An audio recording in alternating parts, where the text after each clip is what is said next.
कोई हमारे हाथ से हमारी उंगलियां काटने की कोशिश करे या हमारी भुजाओं से हमारी हथेली काटने की कोशिश करे तो किस तरह का कष्ट होगा आपको। वही कष्ट पहुंचाया है चाइना ने हमें लद्दाख पर अपनी लालची नजरें गड़ा के, और वहाँ हमारी सीमा का एक एक इंच बचाते हुए हमारे 20 जवान शहीद हो गए हैं। क्या भूल पाएंगे आप उनकी माओं के आंसू, उनकी विधवाओं की चीखें और उनके बच्चों के दिए बलिदान को? क्या ये सोचना ठीक है कि सेनाओं का जो सरहदों पे जो युद्ध होता है वो सिर्फ सेनाओं का होता है, वो सिर्फ सरकार का होता है? क्या उसमें हमारा कोई योगदान नहीं है? क्या हम भूल गए वो वक्त जब महात्मा गांधी जी ने कहा था अगर अंग्रेजों की रीढ़ तोड़नी है भारत में तो उनके बनाए हुए हर उत्पादन का बहिष्कार करना पड़ेगा? तो क्या ये जरूरी नहीं है कि हम भी इस युद्ध में हिस्सा लें, क्योंकि लद्दाख सिर्फ एक जमीन का टुकड़ा नहीं है, भारत की अस्मिता का एक बहुत बड़ा हिस्सा है, भारत की हथेली है। हम उसे किसी तरह से इस दुश्मनों के उनके गंदे इरादों में सफल नहीं होने दे सकते। तो क्या हम लोगों को इसमें हिस्सा नहीं लेना चाहिए कि जो चाइनीज जितनी भी गुड्स हैं, जितने भी उनके प्रोडक्ट्स हैं, जिन भी कंपनीज में उन्होंने इन्वेस्ट किया हुआ है उनसे उनको रिटर्न्स आते हैं, रेवेन्यूज आते हैं, ऑर्गेनाइजेशन है, उन सब का बहिष्कार करें ताकि वो उस संपत्ति से जो यहाँ से इंडिया से इकट्ठी करके जाते हैं उस संपत्ति से हथियार खरीद के हमारे सैनिकों के सीने छन्नी करते हैं। तो क्या हम इस युद्ध में हम चाइना का साथ दे सकते हैं? आप बताइए, ये क्या हमारा कर्तव्य नहीं है कि हम अपनी सेनाओं का और अपने सरकार का साथ दें? तो हमें प्रतिज्ञा लेते हैं कि हम आत्मनिर्भर बनेंगे और चाइनीज गुड्स को बिल्कुल बॉयकॉट करेंगे और इस युद्ध में हिस्सा लेके भारत को जिताएंगे। जय Hind. Hey guys, once again sharing my thoughts, something that I'm feeling deeply in the last few days. Nepotism is not something that we've seen today. It's been here for ages, and it's here to stay. It's not only in our industry; it's in every industry. And whether it's right or wrong, nothing in life is right or wrong. It's just a way of looking at things. But yes, having said that, I think people from outside this industry and outsiders from any industry should be given equal opportunities to showcase their talent. And if they're talented, their talent should be equally honored like those from the industry. I mean, star kids. We've lost a life. Guys, let's just be a little sympathetic.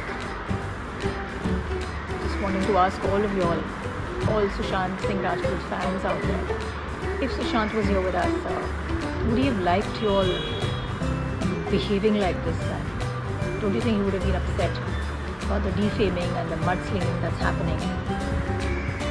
I really don't think I don't feel it's right, and I also feel that he would not have liked it. So let's respect that life. Let's respect his family, what probably they must be going through. Let me tell you all that even I'm an outsider. I don't have a godfather in this industry, and I've had my share of struggles, and I continue to. But that's life. And star kids from this industry, they have different struggles. They are constantly compared with their parents. They also have a lot of challenges. So life is not really easy for everyone, for anyone. So all I ask is just a little bit of empathy and a little bit of sympathy towards people, and respect people.